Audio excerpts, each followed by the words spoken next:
Hi, and welcome back to the Business Career College video series. In this video, it's going to be a long video, and we're going to learn how to use Excel to build a multi-year cash flow.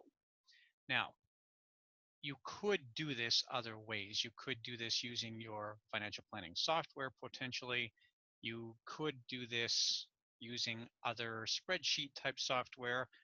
You might have a dedicated multi-year projection tool available to you, but I'm going to show how to do it in Excel. And I think this is a valuable skill, even if for the rest of your life you're never going to use Excel to exactly this end. It becomes a very practical way to learn this tool, and then you can pull little chunks out of it later on and use those little chunks from your Excel learnings in order to create specific projections for specific client scenarios. Now, a big part of what we have to do here rests around organization.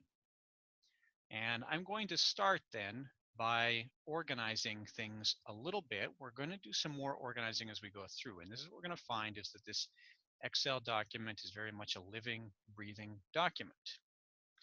So the first bit of organization we're going to do, we're going to name some sheets. I'm going to have one sheet here. I'm just going to call this first sheet my actual multi-year cash flow. This is going to be where everything else feeds into. I'm going to have another sheet that's going to cover my expenses. Now, there are other ways you could do this. You could have the expenses consolidated all within the multi-year cash flow sheet. And I like to color code my sheets for the sake of something like this. You won't find in sheets that I'm just using for myself that I color code very much, but for student use, I do like to color code the sheets.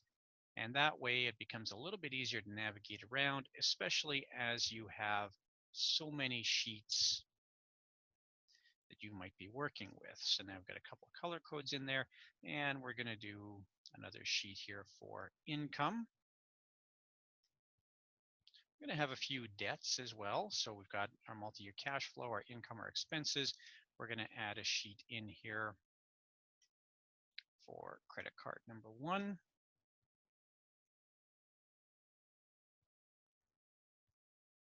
And a sheet for credit card 2. Tack in a mortgage. And we're going to color code all of these guys now. We'll go with yellow.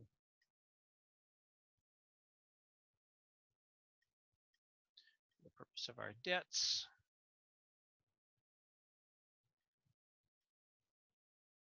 And I think I didn't color code my income yet.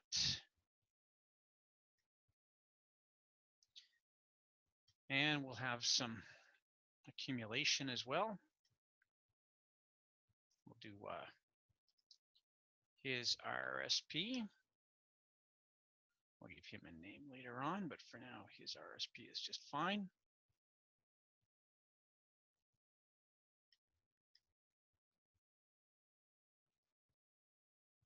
And you can see where this gets pretty hefty already.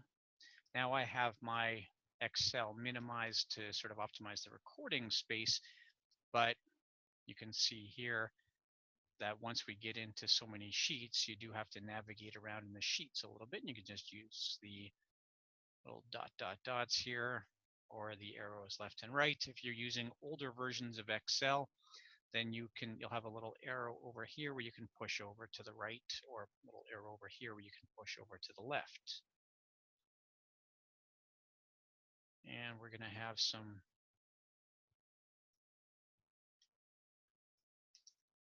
give him a TFSA. And her a TFSA, and just keep building it out. So it's important that you take the information that's available from your client or in your case study, and that you're able to turn that into a reasonable projection as to the kind of sheets you're going to want to use here. And we might do some non-reg. We'll assume that we're going to do his and hers. A lot of you know that I'm not a huge fan of joint accounts for this kind of thing, but if you're using joint accounts, you would need another tab for that, presumably.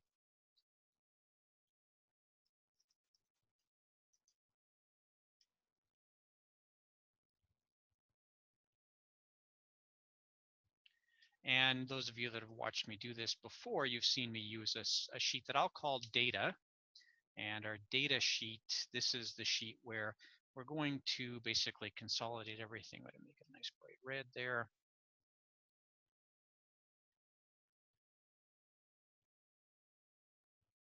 So I tried to color code everything. I think I got it all right, where I did sort of all the assets in green, all the liabilities in yellow. We didn't do a line of credit in there. We should probably tack a line of credit in there. It wouldn't be uncommon to have a line of credit as well. So we'll add a line of credit in there as well. And we had made all of our debts sort of a yellowish. And then you can just take that sheet and you can drag it over here. So I can have all of my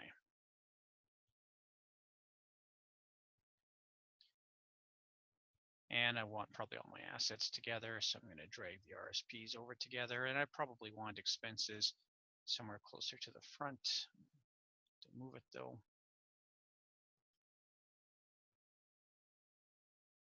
So now I have my multi-year cash flow. I have my income, my expenses, my credit cards, my mortgage, my line of credit. You could use a little bit of shorthand here, which I haven't done. For example, you could probably be fine with his RR and her RR or something like that, but not a big deal. Then we're going to go to my multi-year cash flow. We're going to start across the top with our ages. We'll start with the year. And the year I'm going to use 2017. It is technically 3 days left in 2016, but we'll assume we're doing this from January 1st. So I'll use 2017 as my year. We'll do his age and her age.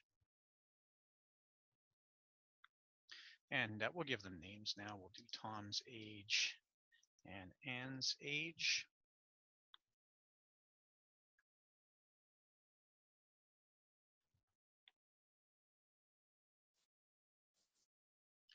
And let's say for the sake of argument here that Tom is 35 and Anne is 34. And now we just take that all the way across. We can do 2017 plus 1, and we can copy that down and just copy those values all the way across.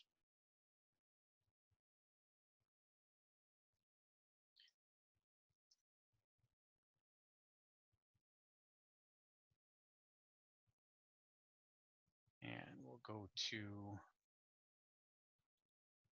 whatever age. I got 95 and 94. I'm going to just push this out. I'm going to do something here in terms of my data sheet to get us started. So we've got them both to age 100 here into cell Bravo Papa. So I'm going to set things up so that I'm clean here. I don't want to have all this stuff hanging around forever and ever. So I want, or all this stuff confusing me forever and ever. So I want to freeze my cells. I'm going to go to view, and we're going to freeze panes here. Just click on the freeze panes. And freeze panes, just a generic one here, sets it, and you can see those little gray lines there, so that when I scroll across, I keep everything where I want it to be, or when I scroll down, I keep at least those points of reference easy. So now I say, well, they're not going to live forever. I know they're not going to live forever. And I can play around with this a little bit here, where I can use my if statements. I can do a very basic if statement here, and I can start building out my data sheet as well. And I'm going to end up playing with my data sheet a fair bit, at least initially here. So I'm actually going to drag it over to the very front here. And I can move my sheets around, whatever sheets I'm playing with at a given time. Those are the ones that I probably want handy like this. So I'll put my data over here. And the first data then that I'm going to use, I'm going to use some data around ages. And I'm going to do his retirement her retirement. Oh no, they have ages. I should use those. Tom's retirement. And Anne retires. And we'll deal with that later on, but then we want to look at Tom's mortality and Anne's mortality. So that's one set of data that I can use. And basically, I take the assumptions that I've done to generate my financial plan, and I build those out here. So I've got ages. I'm going to have some return assumptions. And I'll need returns for things like, it depends how we want to do this, but we could do returns, for example. We'll do a cash return. We'll do a fixed income return. We'll do a Canadian equity return. And we'll do a foreign equity return. This is similar to how the Financial Planning Standards Council does it in the projection assumption guidelines that they publish annually. So I can use this as a sort of basic point from which to build. And I'm going to have some debt or interest rates. And we can look at credit card debt. We can even do it credit card 1, credit card 2. We do line of credit and mortgage. So now we have rates for all of those guys. And those are all fairly standard sets of assumptions we can build out, and you can change the assumptions this way and change the nature of the plan or change the outcomes within the plan. That should be good to get us started. We'll add some more assumptions as we build out the plan. So for now, I'm just going to put a 65 in at Tom's retirement. I'll put 65 in for Anne's retirement, which would have him working a year longer than, or a year longer than her, sorry. No, her working a year longer than him, I apologize. And we'll give Tom mortality at age 94 and mortality at age 95. We'll base that on a set of assumptions based on the projection assumption guidelines or whatever the case is. You might push that a little further. You might go to 97 and 98, for example, or 97 and 99. Not a huge deal. We'll use 97 and 99 here. And our cash, we're going to give ourselves a 1% return on cash here. And I want to just tell, I should have done this first. I want to tell Excel that these are all going to be interest rates. So we're just going to go back here. We're going to do percentage. And I say, all right, Excel, that's going to be 1%. And I do like it with 2 decimal places here. That's a pretty comfortable amount. My fixed income returns, we're going to take 3% fixed income. Now, another thing that we could potentially do here, and maybe what I should have done, is I can build inflation in here. And I can build different kinds of inflation, so we'll do CPI for now, but you might have other things. The case study that many of you will be working with has a different rate of inflation for education, for example. And you might have another rate of return, another rate of inflation for healthcare costs, for example. It depends what kind of client you're dealing with, how much of a concern that will be, or how you would draw those out. So I'm going to make those also percentages. And so what you might even do here is you might make your cash return, you might do something like this. We might put in a CPI at 2%.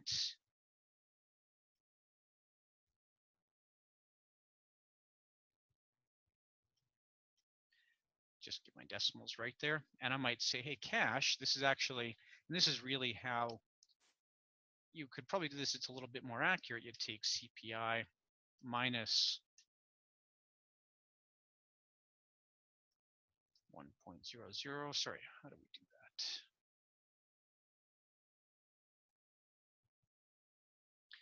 And while I'm thinking through this, I'm just going to take the opportunity to save my work.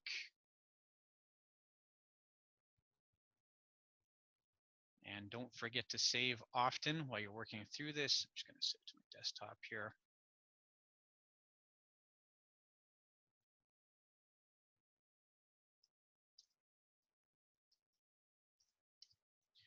And that gets me in the habit now of saving often.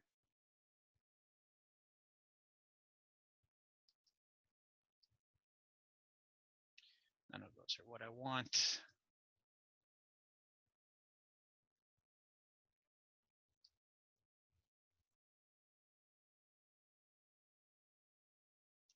Oh, sorry, I know what I should be doing here. I apologize.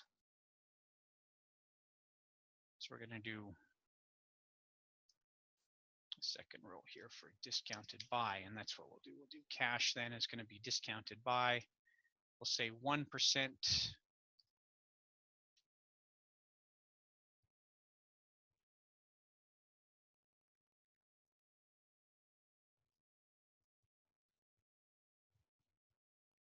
And really, I shouldn't do it discounted by. I should do my premium. So this is going to be negative 1%. And then fixed income. Let's assume fixed income gives me a 1% premium over inflation.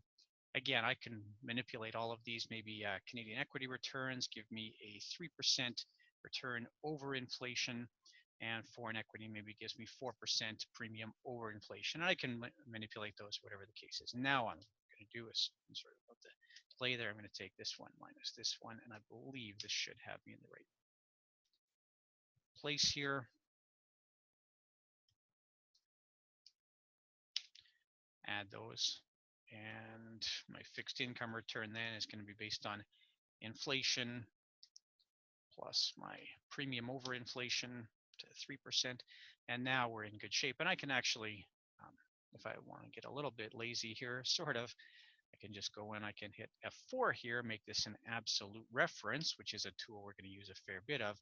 And I can copy that all the way down. And now it's going to always refer to CPI. So if I change CPI, if I change my inflation figure to 3%, that changes my returns across the board. If I decide that I'm being too aggressive with my Canadian equity, for example, or too aggressive with my foreign equity, I can change those as well. So I determine what my, for lack of a better term, is my risk premium, which is my risk, the benefit that I get for taking risk or reducing risk as compared to inflation. So now I've got some rates of return here, and I should probably throw in some tax rates as well. And my tax rates then, and I'm going to just plug in here Tom while working, and these are going to be average tax rates. Sorry, average tax rates. Let's be clear here. Tom while working and while working. Tom while retired. And I can get Excel to calculate these out. It's actually very complicated. It's a long process to get Excel to calculate out tax rates. You're probably better off to use a table such as the tables available from places like Tax Tips or KPMG or that kind of thing.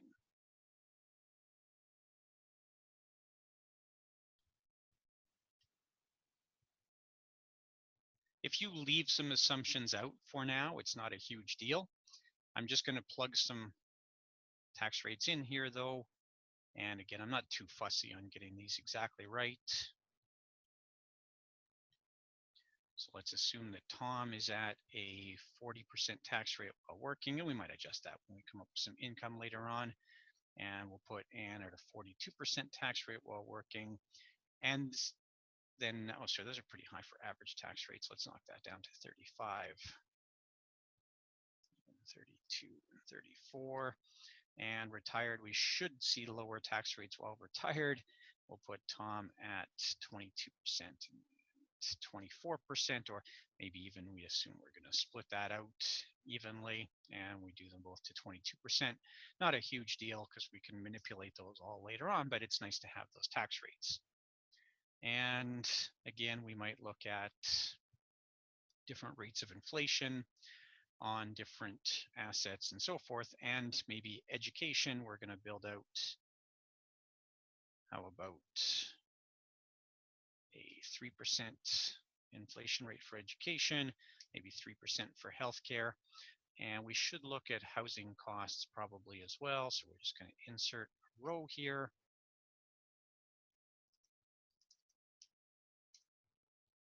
And we can inflate those. Maybe we'll do 5%, and that's going to depend on the market you're in and so forth.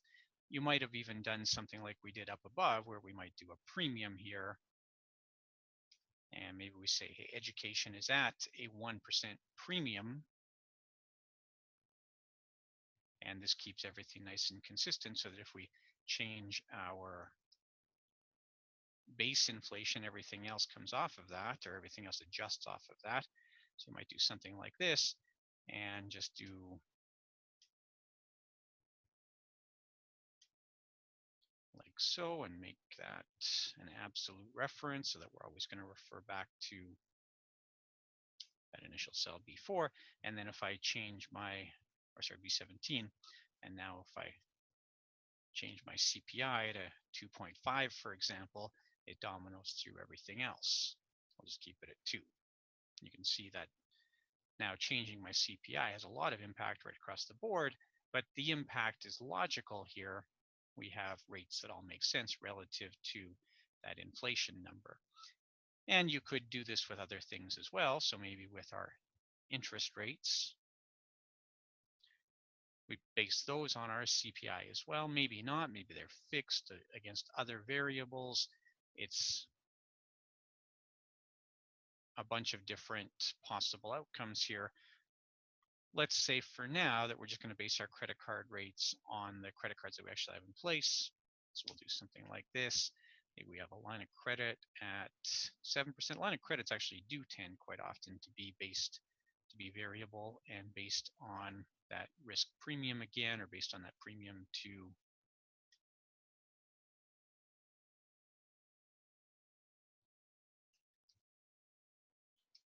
inflation. So maybe we do something like this. And the mortgage, again, we'll say our mortgage is based at a fixed rate, whatever it happens to be, just like so. And we could even be more precise with our mortgage then, something like this.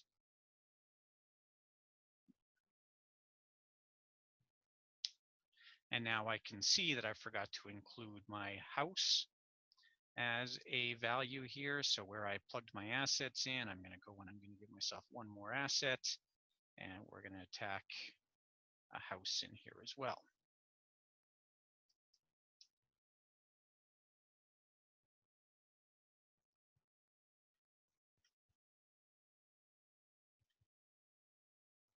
So now I've got all my sheets built out. I have a fair sampling of data, assumptions that are going to be useful as I build out my plan. I will need some more, but we've got a decent starting point here. And again, I'm just going to save here. I've done a fair bit of work already. It would be a shame to lose it all. And I do see it quite a bit where people lose it. And in fact, what's not even a bad idea is to do something like this. I find people sometimes do a little bit of work and then they lose track of that work.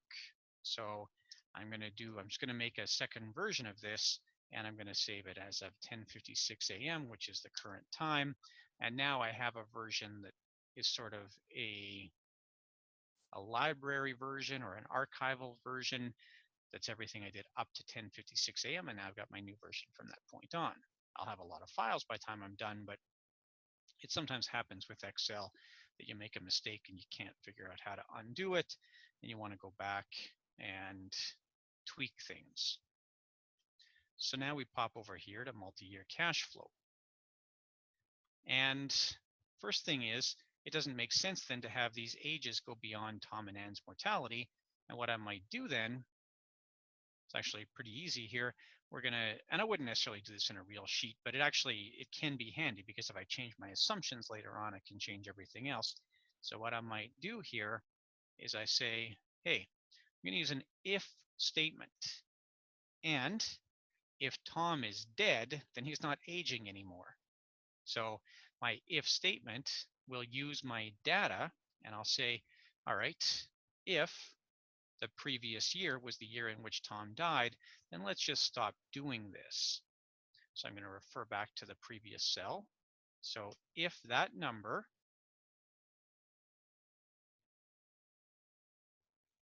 is equal to, and we're going to pop back here. Sorry, I'm going to do equal to or greater than.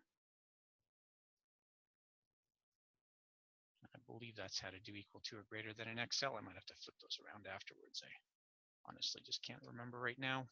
Whichever it is, it'll fix it in a second for me. And if that's greater than Tom's mortality, then we're going to put a 0 in there, and otherwise we're going to run that formula out.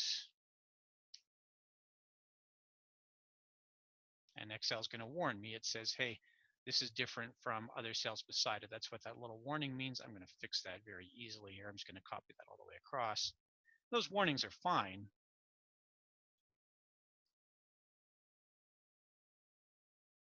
And somewhere in here we screwed this up.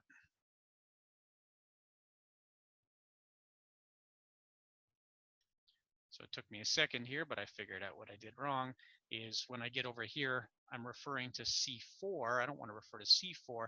I always want to be referring to that retirement age. So I should pop over here, and I want to make this always refer to B4. I'm just going to put the little dollar signs in there using the F4, and it puts in those dollar signs for me now. And now I have to copy that formula across again. And that should fix my problem.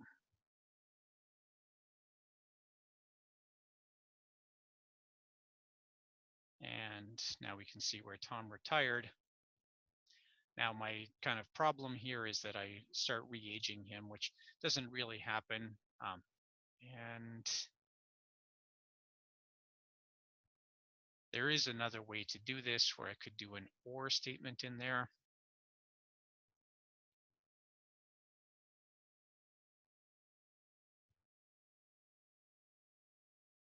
I'm not excited about it, but we'll try it anyways here. So we're not going to do an OR, we're going to do what's called an embedded if statement. And I do apologize for this, but this is the kind of thing sometimes you find yourself doing with Excel. It's another if statement. So we have an if statement with another if statement in it. And this if statement, we say, hey, if the prior year was 0, then we're going to make this one 0 as well. So you can see here where if you just follow the little helpful Excel tools for me here, logical tests, and now I have to put in a value. So if that was 0, value if true, then that's going to be 0, and value of false, it's just going to use the old formula that I just did here. So now I've got a formula that says, hey, if the previous year is 0, then make the current one 0 as well. So once you get to 0, it's always going to be 0. And then you've got this formula that we already saw worked, where we take our second if, and we say, all right, now, if B2 is the cell before, that is greater than our mortality age, or equal to our mortality age, then we're going to make this 0, value of true, and if not, just keep building it out. And really what this means is B2 plus 1 becomes the condition that we're always going to default to if none of these other things are true. Just hit enter, and we can copy that all the way across now.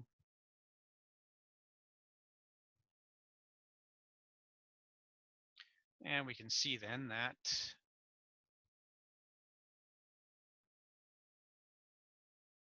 the last year in which there's going to be a need for anything around Tom is going to be the year in which he's 97. And that works well because we said, well, he's going to die at 97.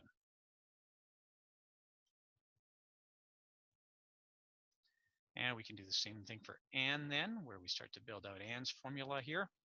And we get a little warning for Tom here. Again, it's just telling us that it's different from what's right below it. It might actually fix when we change Anne's here. Excel might be happy then that it has enough formulas that are the same. So we're going to recreate the same type of formula here. We're going to say, all right, for Anne, if the previous year is 0, then make this one 0 as well. And if not, that's where we're going to go to the second if statement.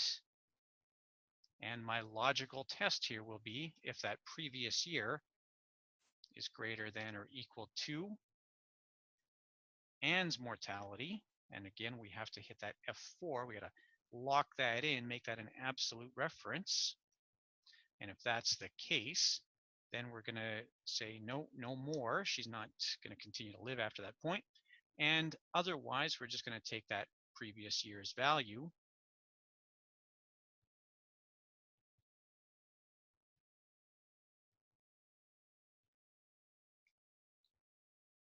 which is B3 plus 1. And we can close that all out. And I forgot one bracket in there, so Excel adds that bracket in for me. No big deal. And now we just copy that all the way across. And it should happen that we see Anne dying a year later than, or 2 years later. Sorry, Anne died at 99.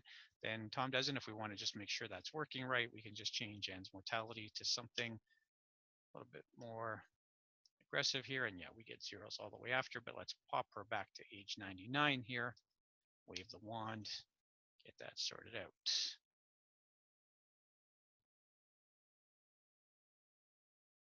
And let's do a quick save here. So I've got my ages all now cooperating with me. And really, practically, what I want to do now is I want to make all of my sort of multi-year variables, I want to make all of these based on that same thing. Now, if I were really planning ahead, what I would have done is built my multi-year cash flow and then copied that sheet and renamed it several times. It's really 6 of one, half dozen the other at this point. So I know that my income, so we just do the same thing here. We're going to just want to get all these cells basically working the same way as those top cells on the multi-year cash flow sheet. So on the income, I want to make all of those equal to those top rows. And the way we're going to do that, we're just going to hit the equal sign, and we're going to go grab that top row, and then hit the equal sign and go grab that top row, and the equal sign, and go grab that top row, and just keep doing it. I know it's a little bit tedious here.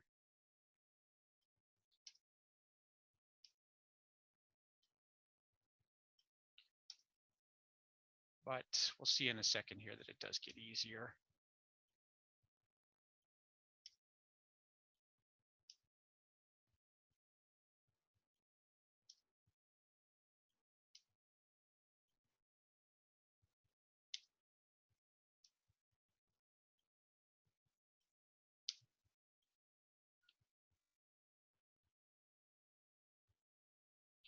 So I've got my top sort of 9 cells built out here. And really now, this gets a little bit easier. I didn't want to copy them straight off of the last sheet because I want to refer to that sheet. I don't want them, if I change something on my multi-year cash flow, I want it to domino thread. I want it to change every sheet. So now these are all based on, let's see, reference to multi-year cash flow. And now I can just take that whole top set of information, just like so. So those top 3 rows, and I can copy them all onto all of my other sheets here. Just doing a quick copy and paste, Control V every time. And I'll be sure that if I build any more sheets that I use a copy of an existing sheet rather than building a whole new sheet, so I don't have to do this every single time. Not that it's terribly painful, but it's the kind of thing that you could, if I'd been a little bit smarter, which we know I'm not, you could have done this a little bit more efficiently.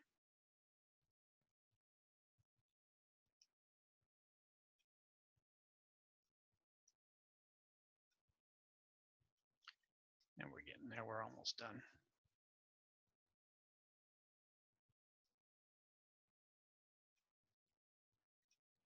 There, not so bad.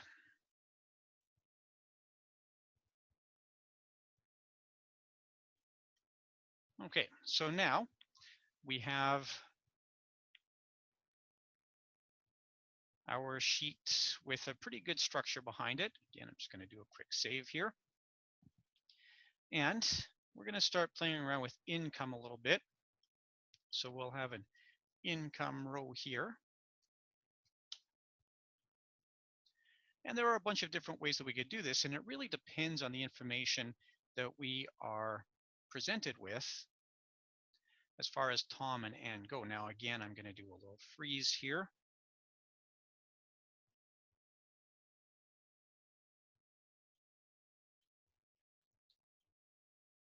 We're going to have maybe something like this. We're going to have Tom's gross income. We're going to have Tom's deductions, Tom's tax, and Tom's net, something like this. And then we can look at the same thing for Ann. We look at Ann's gross, Ann's deductions, Ann's tax, and Ann's net. And I like to bold or whatever the case is.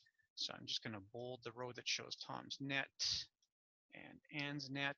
And of course, we're treating this as one joint engagement. So that means that I might do a combined net income here. And if I had a lot of details around a particular set of deductions, I would probably parse that out further, where I would have maybe if Tom has a charitable contribution, for example, that comes off of every paycheck. Some people do a United Way deduction off every paycheck.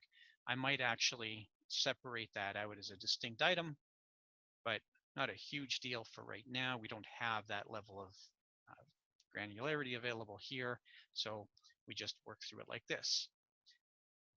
So I've got Tom's gross income. Let's say for the sake of argument that Tom makes $84,000 gross. Now these are all going to be dollar amounts. And this is our first time playing around with dollar amounts. So I'm going to just go grab all of my cells here. And I'm going to make those all into currency. I'm a big fan of currency for this purpose, although I don't need all the decimals that it will give me. So I'm going to knock that down to 2 decimals. And I've got Tom at 84 grand. Now this would be, this is where I can put in another little, just thinking ahead a little bit here.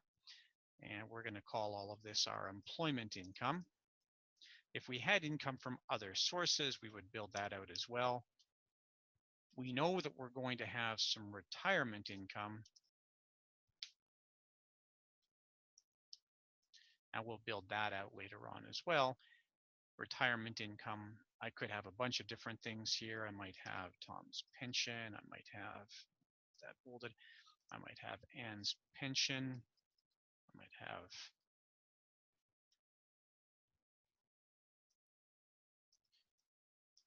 Tom's CPP and CPP. Might have Tom's OAS. Might have Ann's OAS. And we'll see in a few minutes, there's a lot more detail that I'll have to go into that OAS projection, but that's okay. We can work with this for now. I would not put RRSP withdrawals on here yet. We'll look later on at how we're going to manipulate the RRSP. I probably will end up building them onto this sheet, but for now I'm going to leave them off because I have a lot of work to do with the RRSP to get it working the way that I want it working. I'm sure by now you can appreciate there are many, many ways to approach these problems.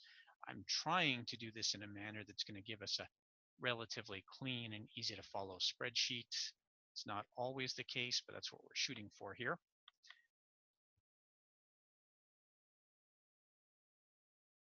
We have then our gross income, Tom's gross income at 84,000. We're going to give him some deductions from income. And let's say for the sake of argument that we take $5,000 of deductions off. Again, I'm not too fussy on what those deductions are yet. And Tom's tax then is going to be, we'll assume his deductions are all deductions for tax purposes as well. So we can do something like this where we can take this number minus this number and multiply that by his tax rate, which we established on our deductions sheet, or on our data sheet, sorry. That's Tom's working tax rate at 32%. And we're going to put an absolute reference in there. So now you can see the little dollar signs showed up. And now we've got Tom's net income at 25,280. So his gross of 84 minus his deductions and his taxes gives him about $53,000 to spend. And makes a little bit more money. We saw that she's at a higher average tax rate. We'll put her at 98,000. And we can do the same thing for Anne. Anne's got a little bit more deductions. Anne's tax then is going to be similarly calculated, where we're going to take her 98,000 minus her deductions times her tax rate. And again, we're going to make that an absolute reference. So it copies all the way across. And we've got her tax then, and we have her net income then is based on her gross income minus the sum of her deductions and her tax. So she's got about 60 grand to spend, and we can just add those two amounts up now. Combined income is the one amount plus the other amount. And you can see here that when you click over this cell, it colors in, so you can see exactly what values are built into that.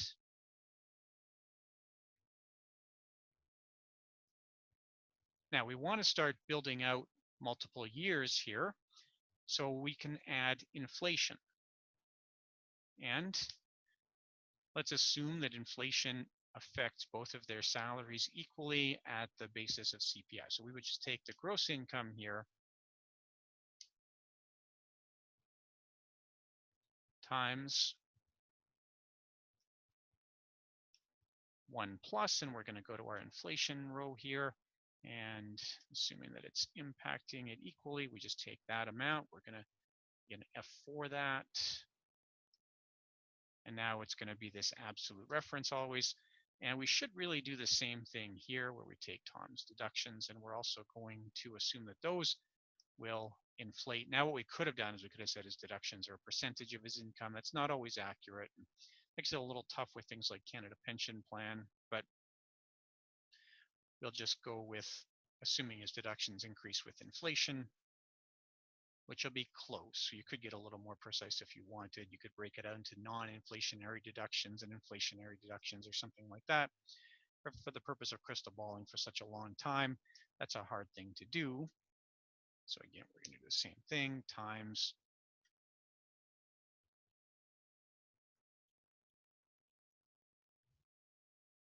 we should do, sorry, times 1 plus. And we're going to do this guy again, F4, and we should see that number increase neatly with inflation. We're good. And we should see that if we copy those, they should increase neatly with inflation. And because the other values are based on that same thing, we should see the same kind of thing here. And down here as well, we should see the same thing for Anne, where we take her gross income from last year, apply inflation to that, and just pop over to our data sheet. And you can see why I like to have the sheets close together to each other. Just makes it easy to manipulate everything.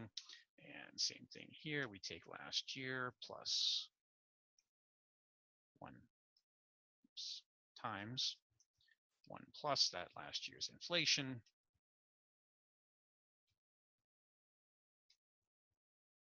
And we're good, and we just copy those out across, and we should be okay here.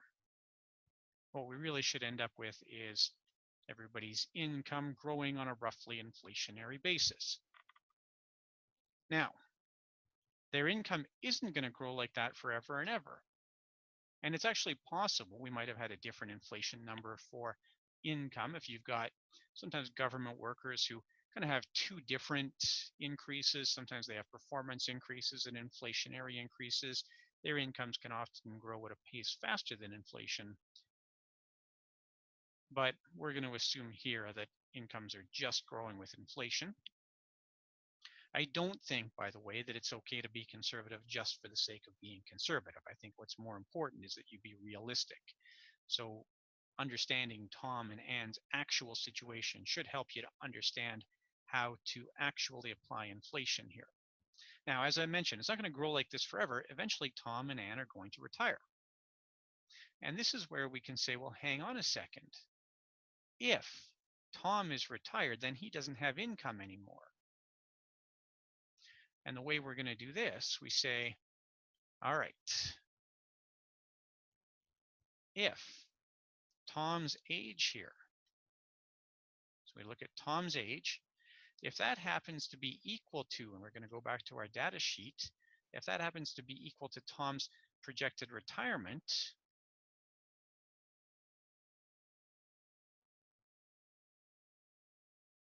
now we're going to have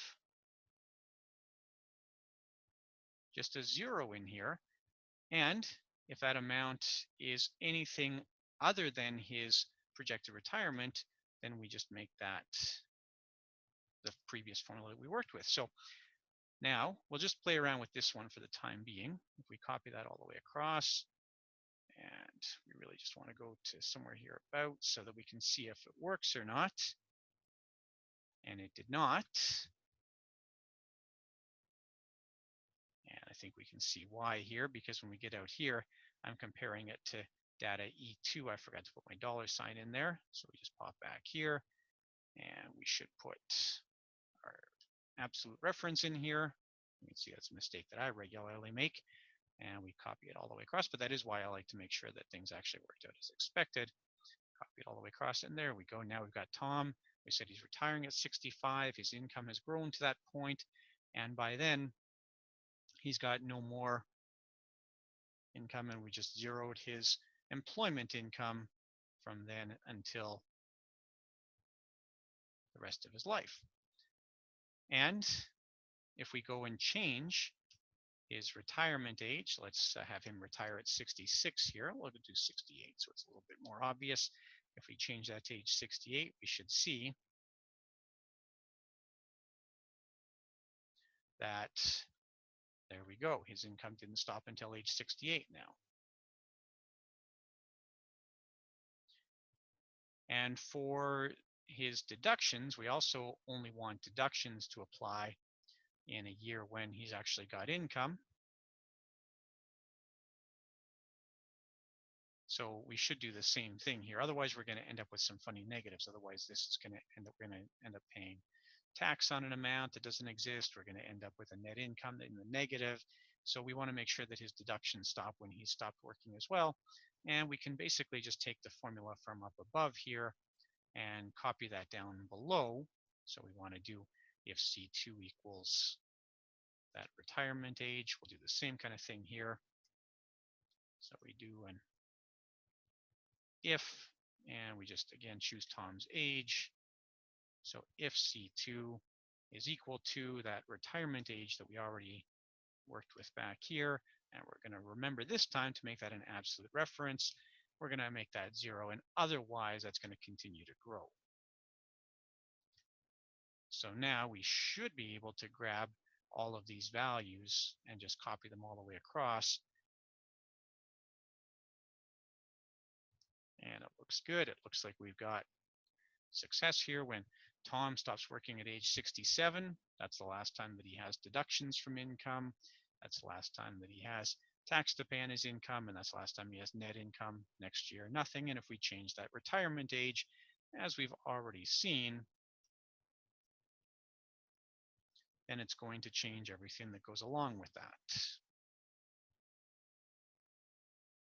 So now we've got some good experience building that for Tom. We can build that for Anne as well. Now you can see that this does get pretty complicated. You've got a lot of stuff going on here, but if you're just building one thing at a time, it really does help. So you can see I haven't tried to do more than one thing at a time. I've always just taken one step, one step, one step. I forgot to do some things early that I was able to add in later on.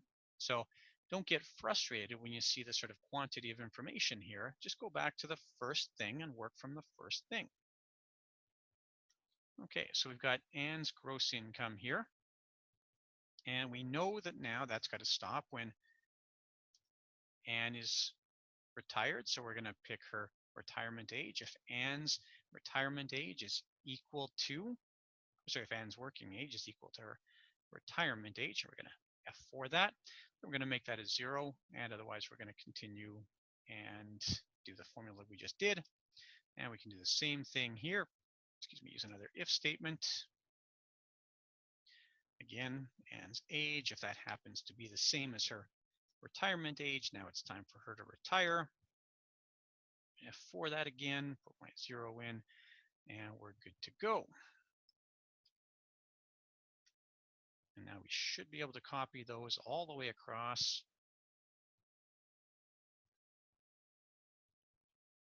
And I didn't mean to copy those last 2 years. We'll just get rid of those. And we should see Anne's income stop when she is age 64. And we can go around and go back and play with that again. So let's have Anne retire at 62 and see what happens. There we go. She gets 3 more years with no income. And we can see her income stops. There's still the combined net income, but that, of course, is only Tom's. So now we've got income all the way through. Now we can go back to our multi-year cash flow, and we can simply take that income amount and we can base that on our income. Now, that being said, I know that there's going to be an amount of income here that's going to be based on retirement income plus working income. So in fact, what I should do is I should do total income and from all sources. Now, here, I haven't done any of this yet because I haven't had a need, but I might want to explain what I mean by total income. I'm just going to make a little comment here. So I insert a comment and I say, this is employment plus retirement income. Now, I don't have the retirement income yet. I'm just going to make this based on the combined net income for now. And later on, I'll be able to add the retirement income here. So now I can copy that all the way across.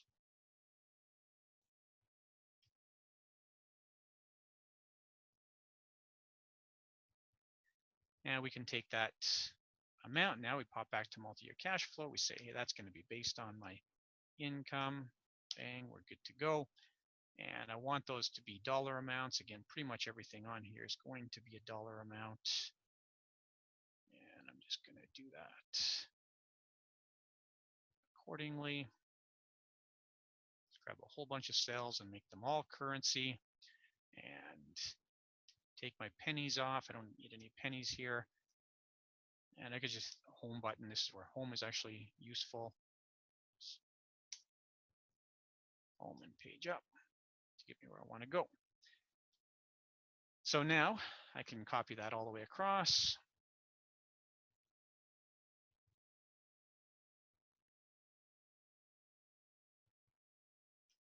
If you're copying down, you can double click on the cross and it'll copy down. If you got something like this and you double click here, but for copying across, that doesn't work. At least in earlier versions of Excel. I should try that in a minute.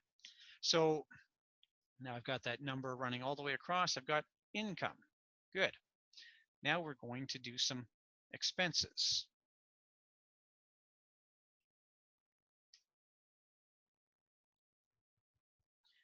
And again, as we did previously, we're going to freeze this.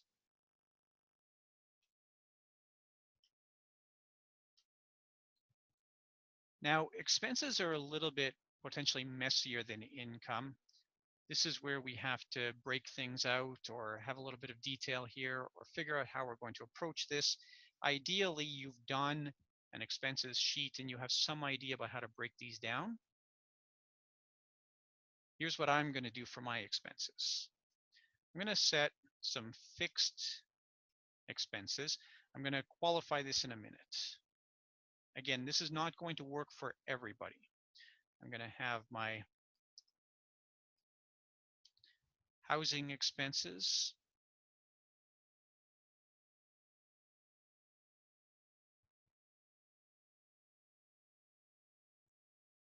I'm going to have transportation expenses here. And again, it's just a matter of qualifying this in a way that makes sense for you. We're going to look at our fixed payments for credit card 1, our fixed payments for credit card 2. So let's assume that there's some schedule that we're using or some slated amount that we put towards these credit cards every month. We're going to do fixed payments on the mortgage.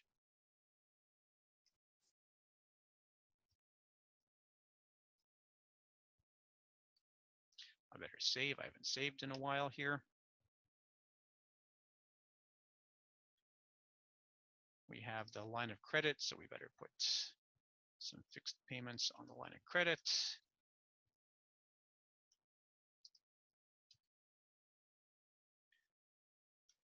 And we're going to do our investment contributions here as well. So I'm going to do fixed RRSP contribution for Tom. And we're going to do fixed RRSP contributions for Anne. We'll do fixed TFSA, although I'm not going to have any, or maybe I will. We'll decide later for Tom, and fixed TFSA contributions for Anne. Okay. And that should represent all of my expenses. I'll just scroll across here and see if that seems right. We'll assume there's no non-reg contributions here, anything like that. All right, we're good to go.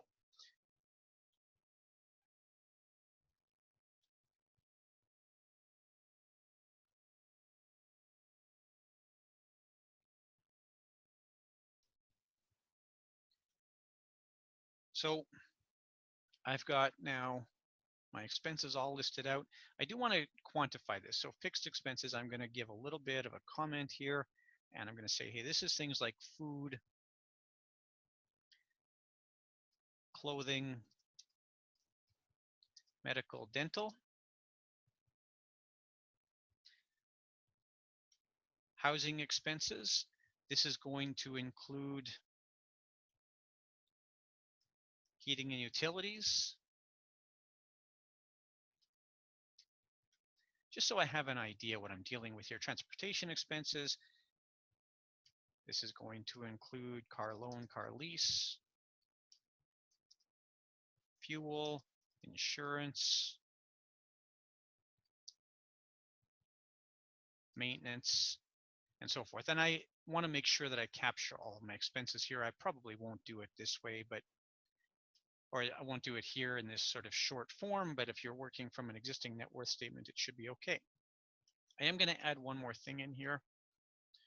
I'm going to add a row in here for extraordinary expenses.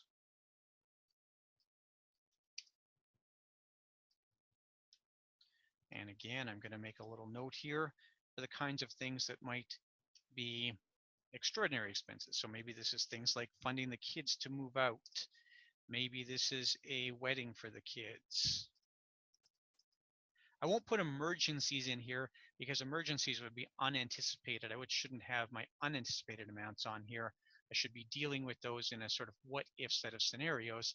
Now, that being said, you might look at major home maintenance here. You could find some statistics for in a home of their age, how often does a major repair have to be done? You'll find general insurers tend to have a pretty good grip on that kind of stuff. Maybe a new car down payment, or maybe a major vacation, those types of things. And again, how you quantify those extraordinary expenses, that's where we have to determine what makes sense for Tom and Anne. That's where it's important to know their situation.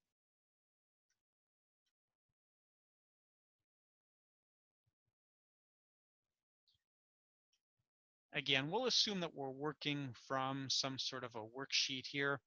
So we know that we've got about $114,000 of income. I'm going to somewhat artificially just build in a bunch of expenses here. So let's say for the sake of argument here, we've got $14,000 in fixed expenses. I forgot to do my dollar signs here, as you know I like to do.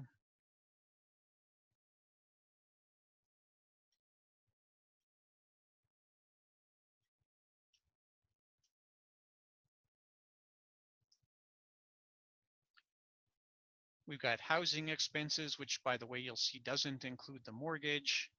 Oh, and these are all annual costs. We'll do everything annual here. You might have done it monthly, but whatever, we'll do it annually.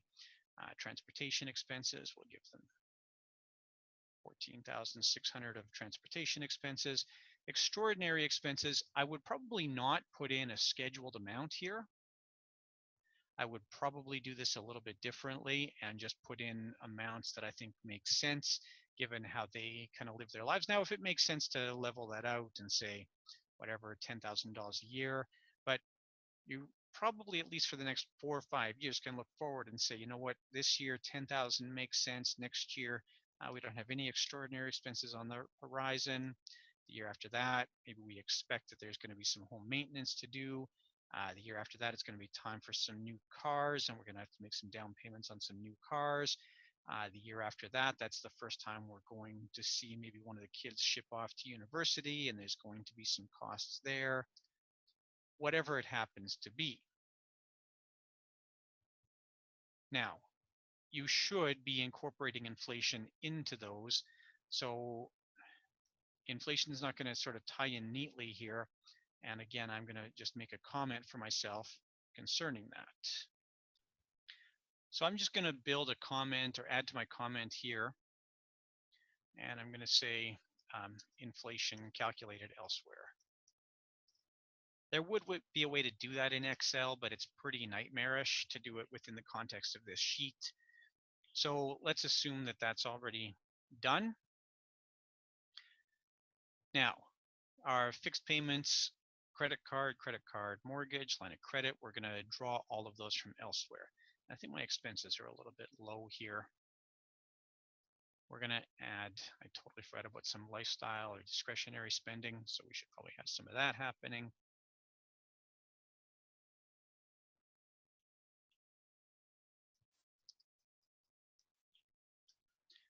And that's going to be all of our various, that's sort of our regular vacations. That's going to be entertainment, gifts, donations,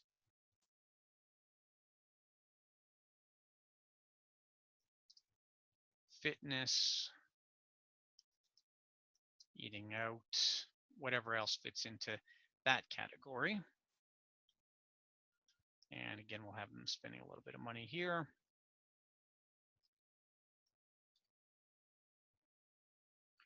And we'll keep a running tally down the bottom here, just so we can watch where the money's going. Again, like I said, this is a little bit artificial. And I'm just going to make this running total based on a sum. I know some people would do an auto sum here. I don't like auto sum as a function. I'm not a huge fan. So we got about $59,100 going to that. And I should add insurance premiums as well.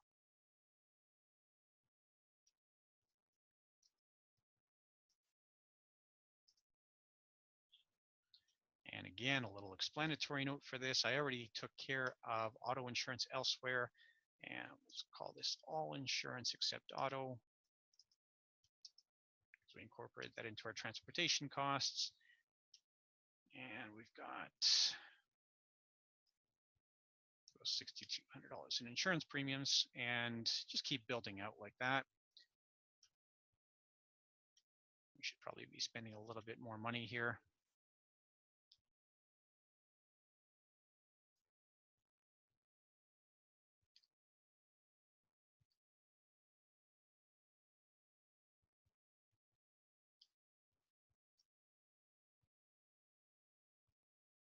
All right, we'll go like that. Okay, so now we're going to draw the credit card payments from the actual credit cards themselves. And every credit card is going to look pretty much the same. I'm just going to pull my data sheet over here, and we're going to work directly with our credit card number 1. So as we've done in the past, we're going to, oh, and I got to save. I haven't saved in a while. And actually, it's probably a good time to do a big backup here. So I'm going to save this as of now. It's been about an hour, 11:45 a.m. and work from there. And so now I go to my credit card number 1, and we're going to do this like so. We do credit card balance, and we're going to do our scheduled payments. We're going to do our new credit card interest, and then we'll do our extra payments onto the credit card. We're going to draw those later on. I'm not ready to bring those extra payments into this discussion yet. And also, as we've done previously, I'm just going to go through and we're going to make everything here all dollar signs.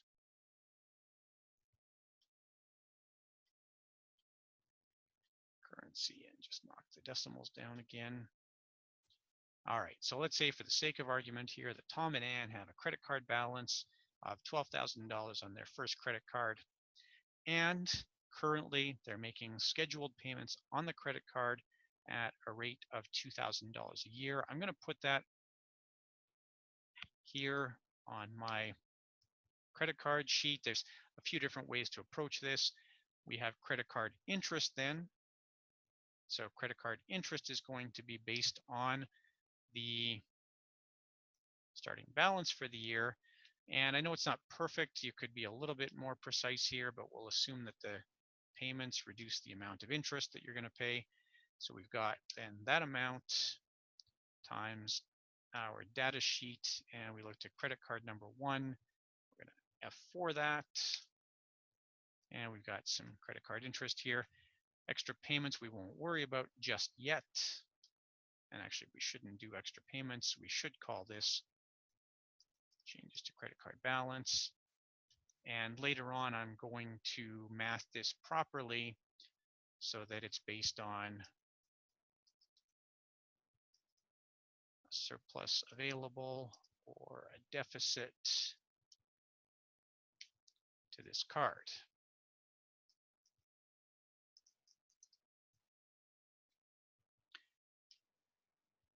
And then the year after, my credit card balance would be based on the prior year's balance minus any scheduled payments plus any interest minus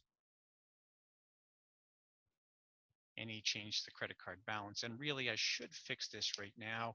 The changes to the credit card balance, I should drag that up.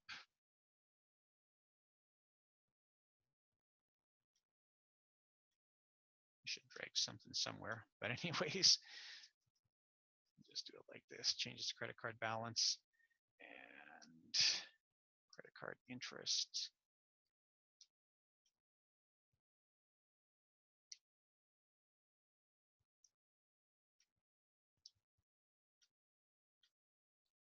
So my credit card interest really should be based on B4 minus B5 minus B6, or I could do it like this, B4 minus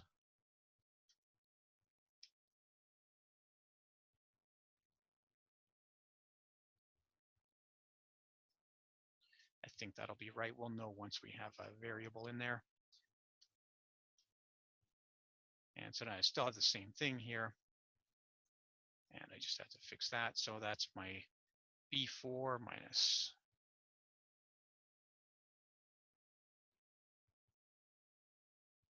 whatever we put on there for scheduled payments, minus our new credit card balance, and plus any credit card interest that applies.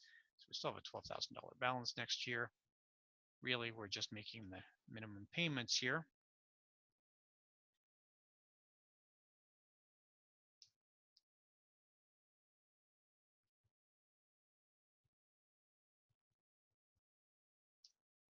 And my scheduled payment, this could be inflationary. I would suggest that's not typical. I would just make the scheduled payment a set amount. If you wanted to make it inflationary, you could do so, but I don't think that's realistic, and I would just run that all the way across.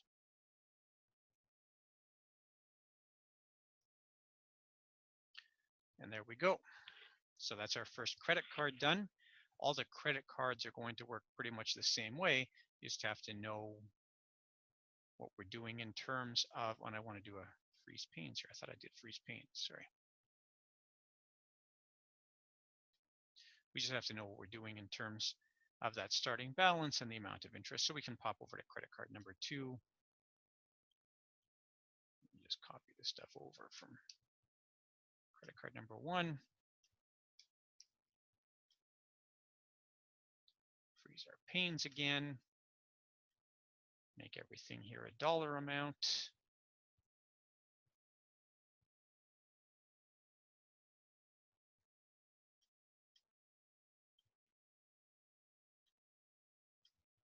Reduce our decimals and we're good to go. You can see where it would have been nice to do that right at the beginning, but whatever.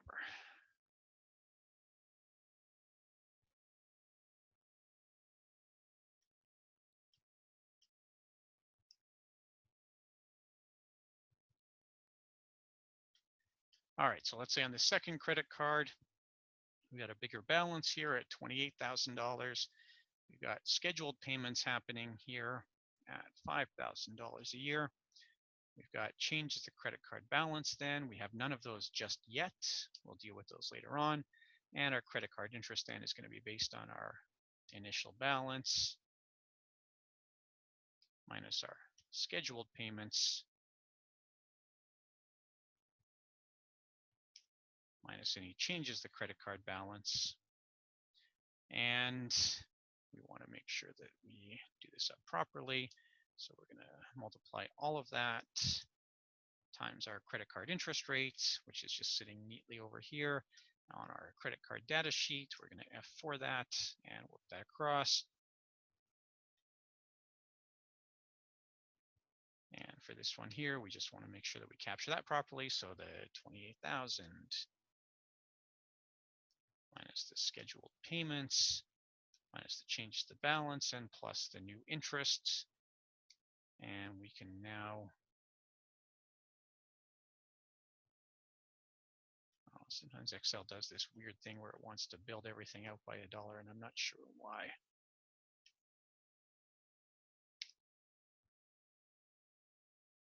And we just run that all the way across.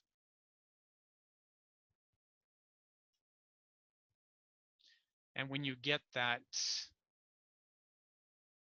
weird big number like that, it just gets too fat for the cell. You can just grab all your cells and do this kind of thing.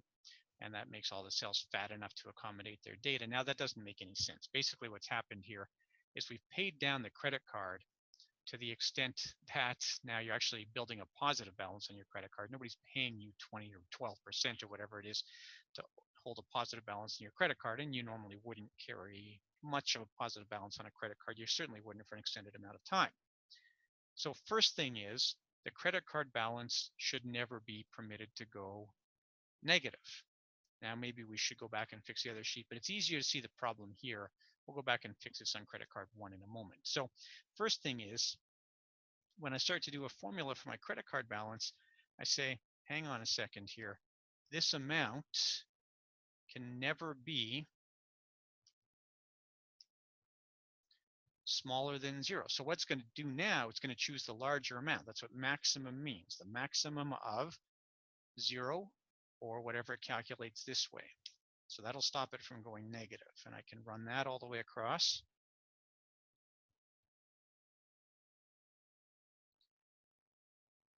And we see that, hey, good.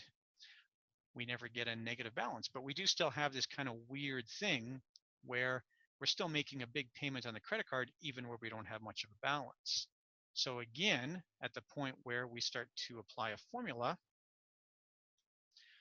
we can say, hang on a second here, this should never be more than the actual balance. So we're just going to make this the smallest then between last year's balance, that 5,000 last year's scheduled payment and the current year's balance. So now it's never going to pay more than what you've got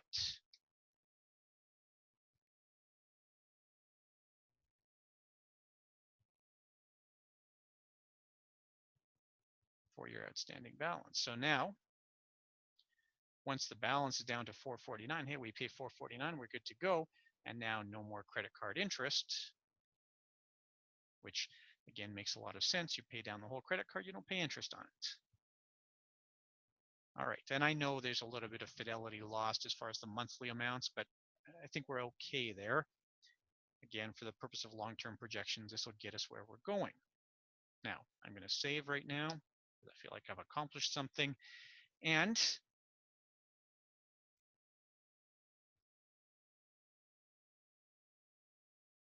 we pop over here to credit card number 1, and we're going to do the same thing. Here, it's not obvious that I have that problem because my scheduled payments are the same as my interest, which actually you wouldn't be permitted to do. Your scheduled payments might be, let's say, $2,200 in this case. So you would eventually get that paid off. It's going to take a very long time, but there it is. So now we've got scheduled payments at $2,200. What we're going to do is say, well, the credit card balance, again, it can never be negative. So we're going to do that same thing. We're going to make max 0 and the actual calculation. So now your credit card balance can't go into the negative, and we'll see that's not going to impact anything until well into our retirement years, but there now comes a point at which the credit card balance runs down to 0 and just stays there. And same thing now, your scheduled payment should not be any more than the actual credit card balance. So we're always going to choose the smallest between the previous year's payment and the actual balance. And we just run that all the way across as well.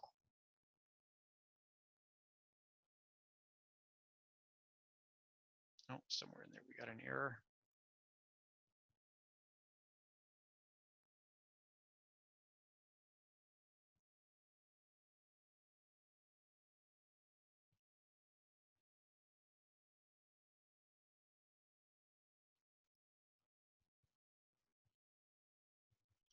And this is why it's good to fast forward, look at later years, because what I see here is that I forgot to copy my credit card interest formula all the way across.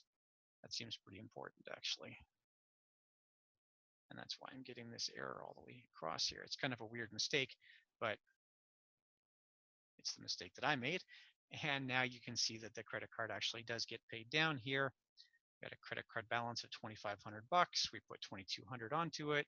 We have a little bit of interest that year. It is a relatively small balance.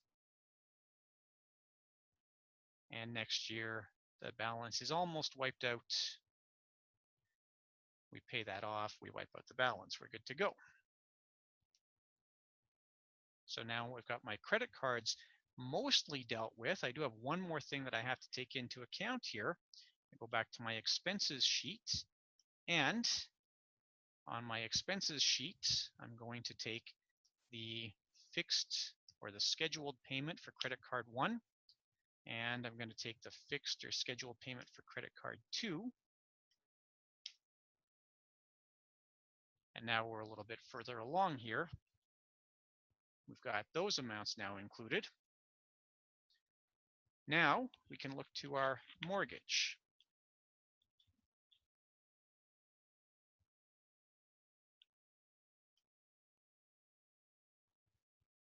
And if you want to, we can do our inflation right now. We'll do the mortgage first, though. So, because we're in this sort of debt mode.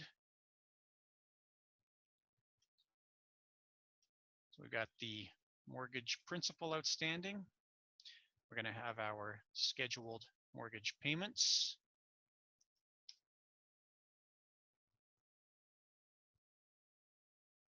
We could put some additional mortgage payments. We should at least have the opportunity to do so. And like we did on the last sheet, we're going to do our mortgage interest. Again, I'm going to sacrifice a little bit of fidelity here. There is a way to do this. but not a huge thing.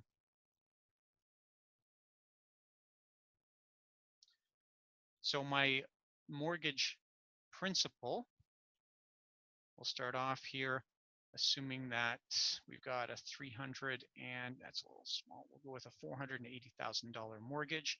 Again, I have to remember to do my dollar amounts. So just grab everything here. And I'm going to go back to that currency and drop those decimals. And we'll say with that $480,000 mortgage that we're going to build in, and I should make a note here too, as to where I'm paying my property taxes. So even though my property taxes might be part of my mortgage payments, for the sake of this sheet, I probably am better off including them over here in my expenses. Again, lots of things like this that we have to tweak as we work through the plan. That's not at all uncommon.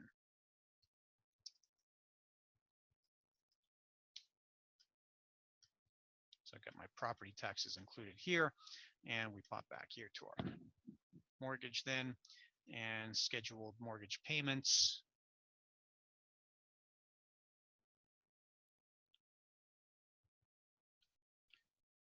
We'll assume about a $35,000 annual mortgage payment. For now, we'll have no additional mortgage payments. And I know it's not perfect, but again, we'll take our mortgage interest is going to be based on our 480 minus the payments we make that year times the mortgage interest rate. And we'll F4 that, and we're good. And now we should be able to math this out where we take last year's mortgage principal minus whatever scheduled mortgage payments we have, minus whatever additional mortgage payments we have, plus whatever mortgage interest we have. And we work that all the way out.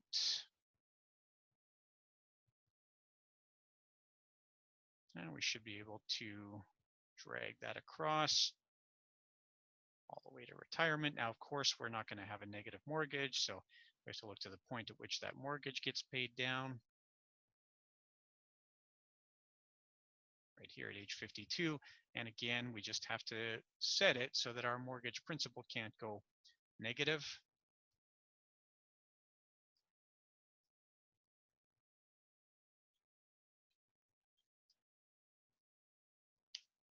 And we have to set it so that our scheduled mortgage payment is never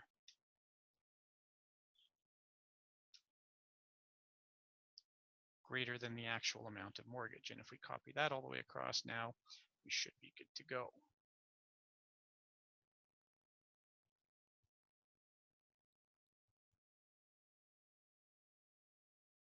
And same thing, we get the mortgage paid off here at year 51, about 16 years out.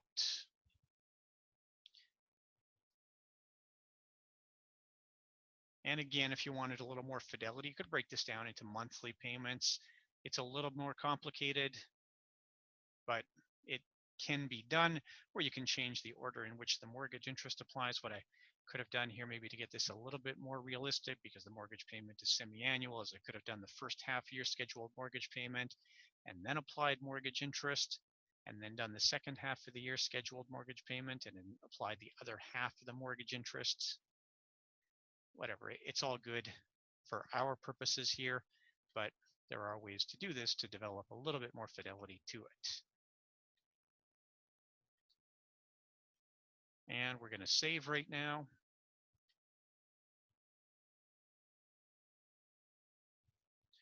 And then we've got our line of credit that we can work from. Oh, and sorry, my expenses now. I should certainly, with my expenses, include my mortgage payment. Just like so. And I think now we're going to run out of money, which is how they got that credit card debt anyways, right? So maybe we'll come back and play around with that to give us a little bit more latitude. Knock that down to $16,000, and we'll knock our fixed down to 13,000. If only it were so easy, right? There we go. Okay. And line of credit. So you could do the same thing with the line of credit. So we've got our line of credit balance, and we've got our line of credit scheduled payments, our line of credit, changes to the line of credit, and we've got our line of credit interest. Now, let's assume that our line of credit actually is 0 to start here. They have an unused line of credit, which of course can present some financial planning opportunities potentially. So you would just throw your 0 in here. Your scheduled payments, you don't have any. Your changes line of credit, we don't have any yet. And your line of credit interest then would just be based on your line of credit balance minus your line of credit scheduled payments minus changes to line of credit. Put all of that in brackets and multiply that times our line of credit interest rates. Again, F4 that. We're good to go. And now we have to use a little bit more imagination because we don't have our numbers available here. But I know that my line of credit balance never is going to go below 0. So we're going to just do that. We're going to do our same maximum here of 0. And we take last year's line of credit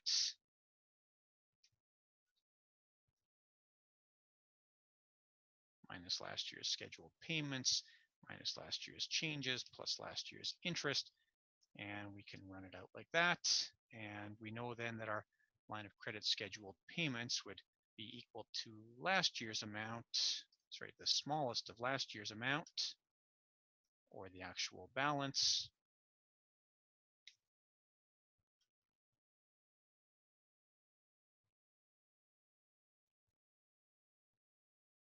and now we have this line of credit that gives us a little bit of flexibility as we push forward.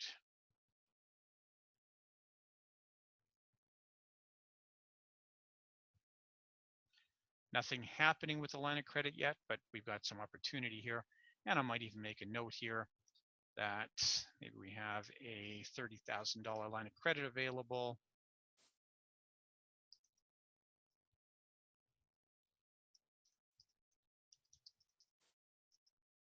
However that line of credit got there.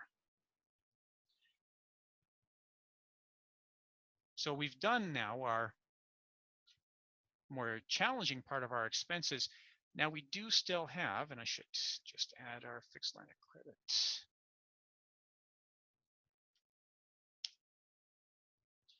In here now we have our accumulation portions. We've got the RRSPs for both of them and the TFSAs for both of them.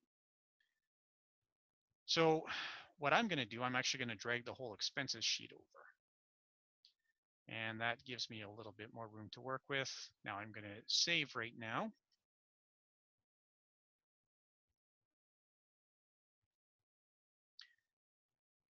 And we're going to start with the RSP. The RSP is going to look very similar to the expenses. The difference here is that we're accumulating to the good instead of accumulating to the bad. So there's a bunch of different things that I have to establish here. We're going to start off, though, with our starting RRSP balance.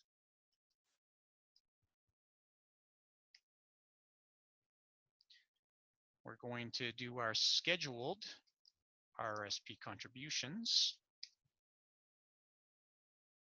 We're going to do unusual or extraordinary RRSP contributions. We're going to do our RRSP returns here. This is going to be a little bit tricky because we have to determine how much of our RRSP is sitting in cash, fixed income, Canadian equity, and foreign equity. And this is where we may have to manipulate how much of our investments are held in which category. We may have to play around with asset allocation a little bit. So we might even do something like this, where we do RRSP asset allocation. And we can do that. We can do cash. We can do fixed income. We can do Canadian equity. And we can do foreign equity. And we can do a total here. And then we can do the returns based on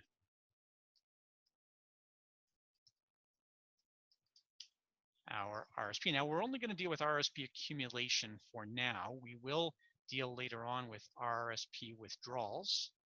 But for now, we're just going to deal with RRSP accumulation. So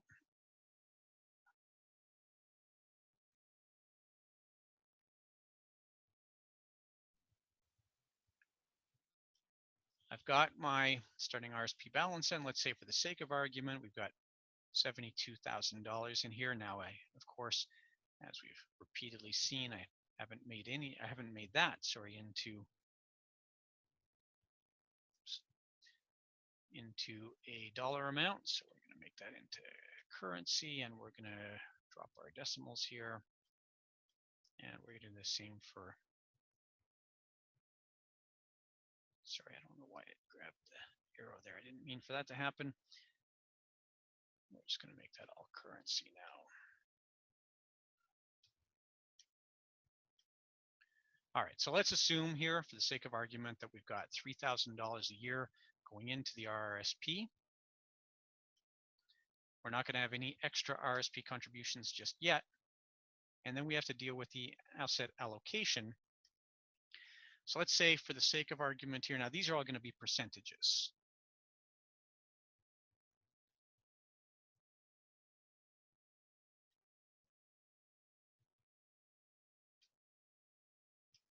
And let's say we've got 5% in cash. And I want to make sure this totals up to 100. I'm just going to do a quick little sum here. This isn't really for any purpose other than being able to verify that I've done this right. We'll say you got 10% in fixed income. We've got, that's a little low, we'll do 20% fixed income. We've got 40% in Canadian equity and 35% in foreign equity. That's my 100% of my assets. And now we can do our returns. Now this is where, how fancy do you want to get? There is a fancy, kind of complicated way to do this, and a little bit longer way to do this. It's going to be a little bit simpler, but kind of like using the big club. So my returns now, we look at cash, we look at Canadian equity, foreign equity, and I missed fixed income on there.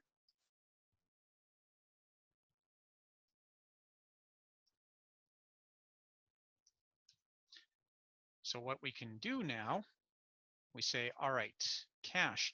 Well, I know I've got $75,000 sitting in the RSP, assuming that $3,000 gets invested with the same proportions as everything else. So what I want to do then is I say, all right, cash, the return here is based on what we started with plus what we added.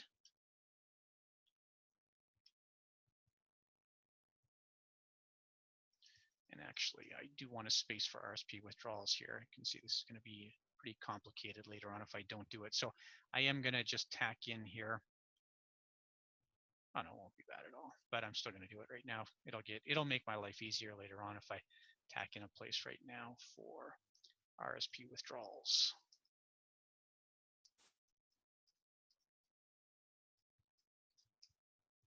And for now, that's just going to be 0, but I'll adjust that later. So I now have a total amount, total invested amount, and that's going to be based on my starting RSP balance plus my scheduled contributions plus my extra contributions minus my withdrawals, and we can build it out like so. So now I've got cash here. Well, I've got $75,000.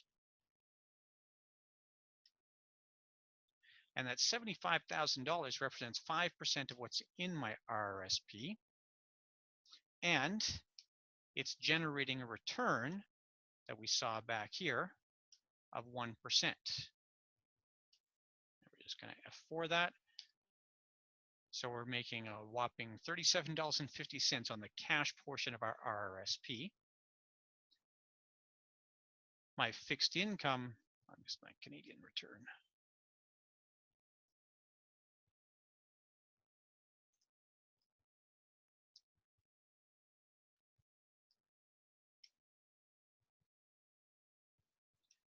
Just put some bolding in here to distinguish all this out.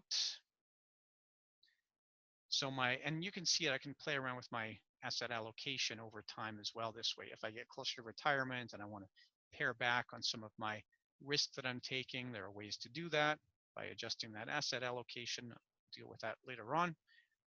So now my fixed income component, well, I've got, again, the $75,000 invested there, and 20% of that is in fixed income, and I'm getting on my fixed income a return of 1%, sorry, a return of 3%, and I just F4 that, made $450 in that component, and my Canadian equity portion, I've got, again, $75,000 invested, and that represents 40% of my overall portfolio, and I make 4.8% on that. Again, I've got to F4 that, make that an absolute reference. And my foreign equity, again, same thing, $75,000 represents 35% of my portfolio, which is generating for me a 5.8% return. And that becomes then the total amount that I've got invested. I can play around with this a little bit, and depends how much fidelity you want to give here, but you can say, all right, your total return now, well, that's pretty easy. Sum of those amounts. Good to go. I could even do something like this. I could do an average return on my RRSP. And I don't know that I need this for my multi-year cash flow, but it can be useful to help do your investment management or investment planning portions a little bit better. So you can say, hey, your total return is 3450 divided by your amount that you've got sitting in there, the 75,000, and that's a percentage. I made 4.6% on average on that RRSP based on that asset allocation, assuming those projections are all correct and so forth. And now you can math that out.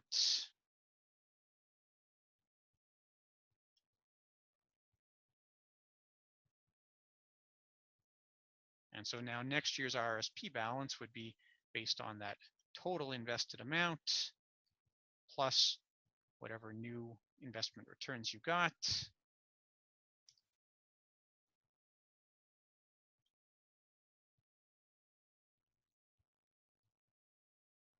Just like so. And we do the same thing. We copy that all the way across.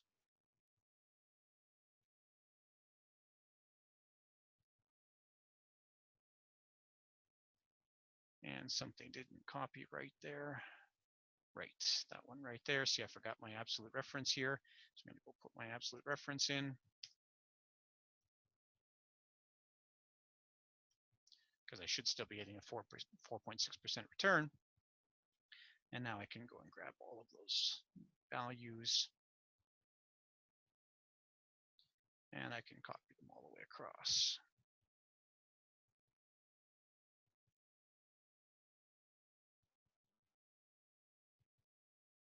And yeah, the numbers are going to get wacky way later on because we haven't taken anything out, but that's okay. But you can see here that at retirement, you've got whatever balance sitting in the RRSPs. And presumably you would do something like this where you would say, hey, scheduled RRSP contributions are going to stop at retirement. And keep in mind that this is just Tom's RRSP. So I can, and I might reflect that down here now that I have a name for him.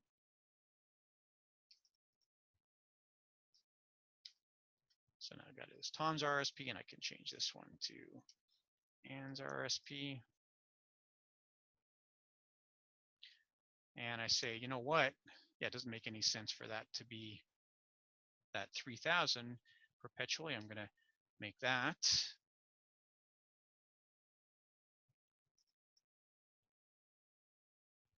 if we're retired. So if Tom's age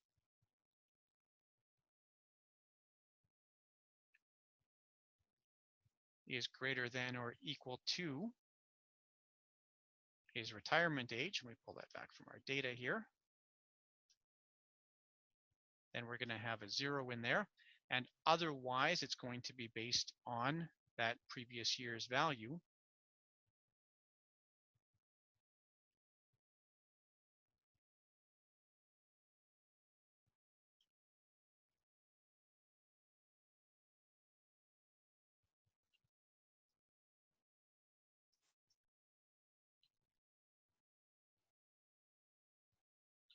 Just bear with me for 1 second here. So sometimes when you're having a problem getting the cell to cooperate, just put a placeholder in there like I just did, and then go and grab that like so. So now I say, well, if he's retired, he's going to stop contributing. So if C2, if that amount is greater than the data sheet cell B2, which I forgot to put a $sign on, I got an F for that, then we're going to use 0, and otherwise we're going to use the previous year's value. So we're just going to keep running it at 3,000. And again, you might want to inflate those RSP contributions. I think in practice, most people don't, but maybe you adjust it periodically. Maybe you rework the formula every 10 years or something. Whatever you get used to, whatever you do here should match, again, their circumstances. And again, I shouldn't forget to, you can see there's just a lot of maintenance here, a lot to take care of. But as you do, you have control over everything that happens with respect to this sheet. And maybe you want to later on adjust this, maybe say closer to retirement, we want to change up this asset mix, and maybe that's where you want to go to whatever it happens to be. You want to change that maybe to 10%.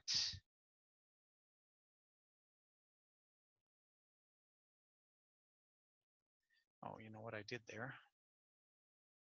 That should have copied over from the previous cell. I don't know why it didn't do that.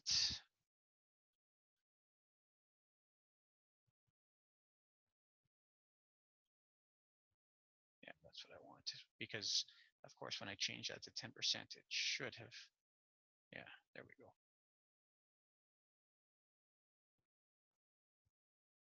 Should have changed all the way through, and it did. So now we want presumably a larger equity portion as well, and maybe a smaller Canadian portion and a smaller a larger fixed income portion, something like that. And that's going to, of course, affect your returns, brings down that average rate of return for that RRSP. But that's pretty typical as you get closer to retirement. So you can do all kinds of things with that RRSP, just like so. And probably when you get into retirement, you would adjust it again to include a larger fixed income component. And you could even make that adjustment age dependent. You could put an if formula in here that depends on retirement age, and you could say at retirement age, we're going to adjust that. You could have even done the formula I just did, like so, where you said if at retirement minus a certain number of years, that's where you want to adjust those risk tolerance numbers. All right. So I'm going to save everything here. We're going to resume the video with part 2. And when in part 2, we're going to pick up with Ann's RRSP. We're going to build an RRSP and TFSA for Ann. We're going to go back and we're going to work on the multi-year cash flow sheet some. We actually have hardly even touched the actual multi-year cash flow sheet, which was supposed to be the whole purpose of this exercise. And then we're going to do what is generally the most difficult part here, which is our retirement income projections. And I'm going to save my sheet here.